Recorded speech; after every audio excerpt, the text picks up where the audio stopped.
Recently, in one of my videos, I mentioned habits.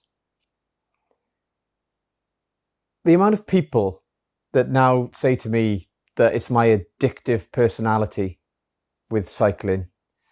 I've just swapped one addiction for another. It's quite crazy, really.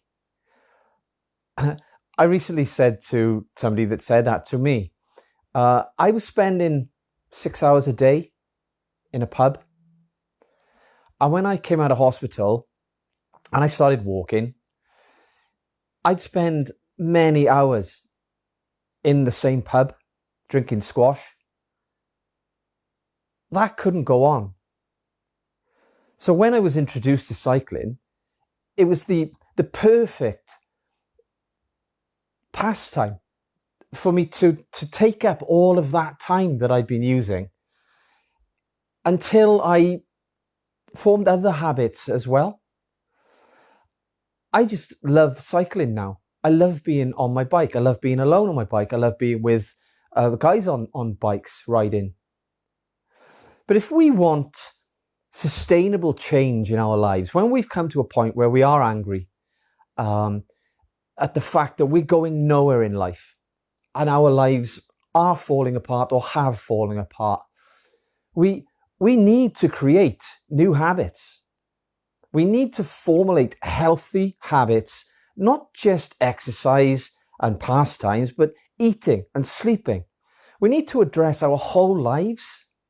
It's a wonderful idea to think that, okay, when we have anxiety and depression and we are stressed all the time, yes, thoughts are just thoughts. But we need to look at our behavior. We need to address our lives in a way where they become constructive and move us forward. Unless we do that, we will find that we'll fall back into the bad habits. I think what I see a lot of now is people are doing these Tough Mudders and different things, and it's almost like an applause on social media, where people are saying, "Oh, that's amazing! That's fantastic that you've done that," and then you don't see it again. I think at least what I've done is I've constructed habits that I maintain and I continue to do. And if we don't do it, the changes that we make, no, they're not going to be sustainable. We're habitual. This is how we work. We drive cars. We feed ourselves. We know how to do everything. We've learnt it. And a large percentage of people don't learn anymore. And I was one of those. I only learned what I had to learn. So we need to ongoing put things in place that'll aid us in moving on in life and creating the future that we want. Because if you can do it, for instance, with something like cycling, and you can retrain your brain to accept and make things become normality, automatic, then we can do it for anything. We can apply that, as we did when we were children, to anything in our lives.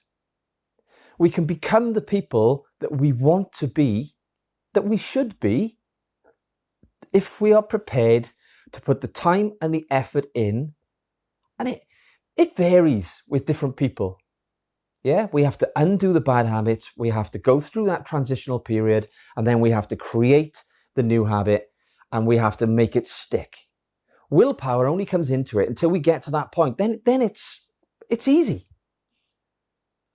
But we get criticized because I think what I get from listening to people is that's their way of dealing with the fact that somebody has changed their life so much. The only way they can accept it is to say, well, you're just an addict. So now you've changed one for another.